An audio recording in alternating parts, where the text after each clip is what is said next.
দেখো আমি নিয়ে নিলাম।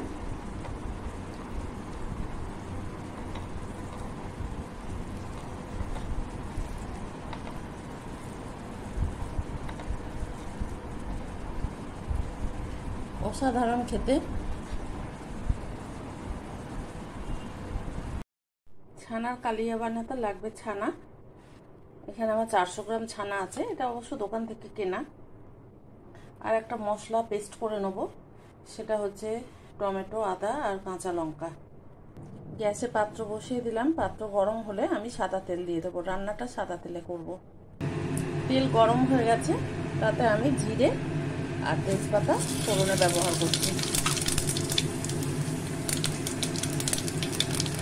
ফোড়নের গন্ধটা বেরোতেই আমি আলু ভেজে নেব।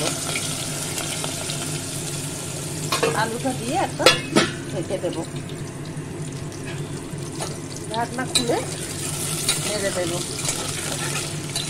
আলুটা ভাজা ভাজা করে নেব। আলুটা একটু ভেজে নিতে এবার ছানাটা দিয়ে দেব। ছানাটা দিয়ে ভেজে নেব। ছানাটা খুব ভালো করে ভেজে নেব।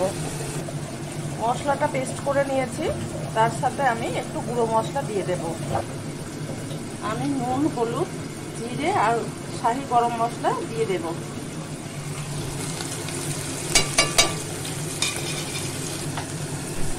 এর সাথে আমি যে মশলাটা করে রেখেছিলাম দিয়ে দিলাম। কয়েকটা কাজু আমি গরম জলে ভিজিয়ে রেখেছিলাম কিছুক্ষণ, 10 মিনিট, সেটা পেস্ট করে দিয়ে দেব। একটু লাল লঙ্কার গুঁড়ো দিয়ে দিলাম। পেস্টটা আমি এই সময় দিয়ে দেব। গ্যাসের আঁচ কম করব, কম করে দিয়ে দেব। একটু জলটা গুলিয়ে পাত্রটা দিয়ে দিলাম। একটা এলাচকে ফাটিয়ে আমি দিয়ে দেব। শাহি গরম মশলা দেওয়া আছে, তাও একটা এলাচ দিয়ে দিলাম।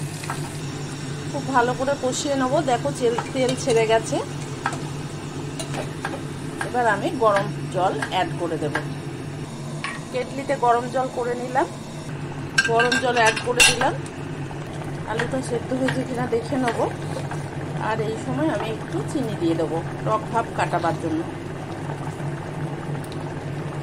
আলু সেদ্ধ হয়ে গেছে, নুন দেখে নেবো। আর তেজপাতাগুলো আমি তুলে ফেলে দিলাম। তেজপাতা আর এলাচটা তুলে ফেলে দিলাম। নুন দেখে নিয়ে এবার আমি গ্যাস বন্ধ করে দেবো।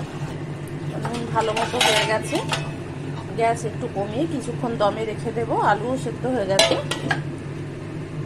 5 মিনিট হয়ে গেছে, গ্যাস বন্ধ করে দিলাম। ছানার কালিয়াটা রেডি। আমি এবার পরিবেশন করে দেব ভাতের সাথে। দেখো কেমন হয়েছে, তোমরা বানিয়ে আমাকে বলো।